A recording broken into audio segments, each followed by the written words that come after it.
Bonjour et bienvenue sur ma chaîne YouTube, c'est Nini la Patriote. Aujourd'hui, je vais m'exprimer au sujet des personnes âgées en général et l'emploi bien sûr. Dernièrement, on a vu que le gouvernement Macron veut couper les aides à domicile pour les personnes âgées, ce qui signifie que finalement seulement les personnes âgées qui ont les moyens vont pouvoir se payer une aide-soignante à domicile qui va venir périodiquement les aider et tout dans leurs soins quotidiens ou peu importe. Donc, le problème, c'est que c'est ça, ça va rendre... les personnes âgées ne sont pas forcément riches, il faut bien comprendre ça. Elles sont aussi dépendantes, elles deviennent dépendantes aussi. Bon, on sait fort bien que les enfants, ils sont pas autonomes, ils ont besoin d'encadrement et de leurs parents et tout. Mais il faut comprendre aussi que certaines, je ne dis pas toutes les personnes âgées, mais beaucoup de personnes âgées en vieillissant deviennent aussi, elles redeviennent comme des enfants, mais curieusement, on s'en contrefiche. Elles se disent, elles ont fini leur vie, tout ça, mais finalement, elles retombent un peu en enfance. Elles ont aussi besoin d'un encadrement, de protection. Et bien souvent, malheureusement, notre société matérialiste, individualiste, se contrefiche royalement du sort des personnes âgées. Donc, voilà, c'est que là, récemment, ils veulent couper au niveau des aides, des aides à domicile pour les personnes âgées. D'un autre côté, ça va aussi créer du chômage parce que il faut comprendre que devenir aide-soignante, ça peut sortir aussi beaucoup de femmes de la précarité, des femmes aussi qui sont dans les milieux ruraux. Souvent, elles vont avoir des emplois comme ça va les aider beaucoup justement à devenir plus autonomes financièrement et aussi apporter un soutien financier à leur famille.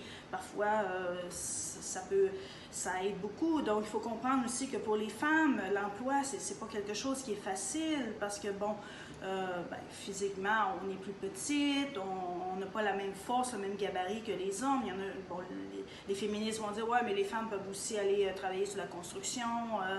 Mais il faut être réaliste, là, je ne me vois pas, moi, personnellement, porter des sacs de ciment sur les épaules. Je ne me vois pas non plus policière.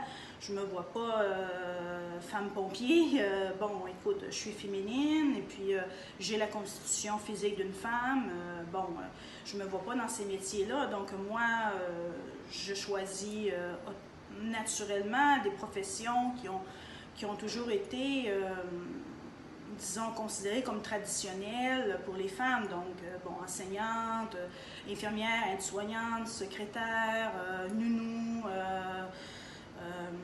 sage-femme, coiffeuse, esthéticienne. C'est des métiers qui intéressent aussi naturellement les petites filles quand elles sont jeunes, hôtesse de l'air aussi, j'avais oublié.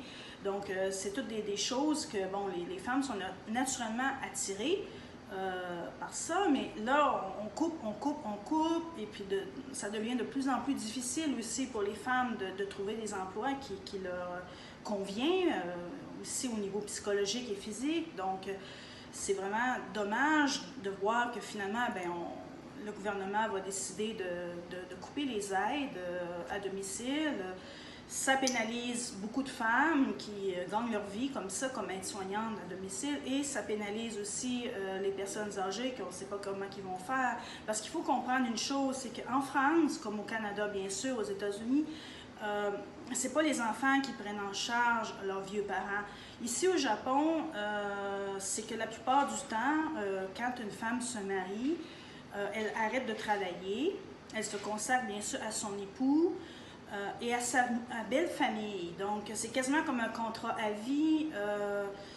Les personnes âgées, souvent au Japon, restent à la maison jusqu'à leur dernier jour. Et puis, c'est la bru qui va prendre soin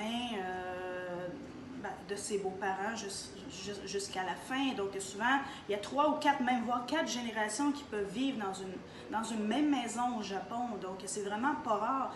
Mais ce système-là, en France, je ne sais pas comment on pourrait faire pour installer un système comme ça parce que la mentalité, elle est vraiment différente. Et puis, La majorité des femmes françaises, canadiennes, sont féministes et sont égalitaristes. Bon, c'est chacun pour soi. Elles ne voudront jamais prendre soin de personnes âgées à la maison parce que ça demande, il faut que la femme soit présente 24 heures sur 24 à la maison. Elle ne peut pas aller travailler, là. Il faut qu'elle s'occupe de personnes âgées, il faut qu'elle s'occupe de jeunes enfants. Donc, ici au Japon, on n'a pas beaucoup de centres d'hébergement pour personnes âgées. On n'a pas beaucoup non plus de crèches. Parce que, justement, les femmes, la plupart, je ne dis pas tous, mais bon, une grande majorité, restent à la maison pour s'occuper de leurs vieux parents et de leurs enfants, bien sûr. Et ça fait une maison où il y a plusieurs générations qui vivent ensemble. Donc ça, c'est ce que je pourrais toujours suggérer, mais bon, on ne peut pas changer la mentalité. L'Asie, c'est l'Asie, il n'y a pas juste le Japon aussi qui fonctionne comme ça. Si on va aux Philippines, par exemple, si on va en Chine, si on va en Corée, tout ça, on voit que bon, il y a 2-3 générations qui vivent dans les mêmes maisons, c'est pas rare, mais la femme reste à la maison.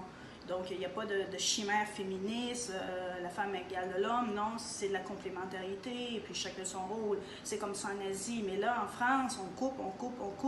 Ça crée des mises à pied, bien sûr, mais là, ça va faire que les personnes âgées vont tomber vraiment avec un gros problème. Il y a déjà qu'il n'y a pas assez de place dans les centres d'hébergement, mais c'est pas toutes les personnes âgées aussi qui veulent aller dans les centres d'hébergement, parce que bon, certaines veulent rester à la maison, et puis c'est dans leur environnement aussi, c'est pas toujours agréable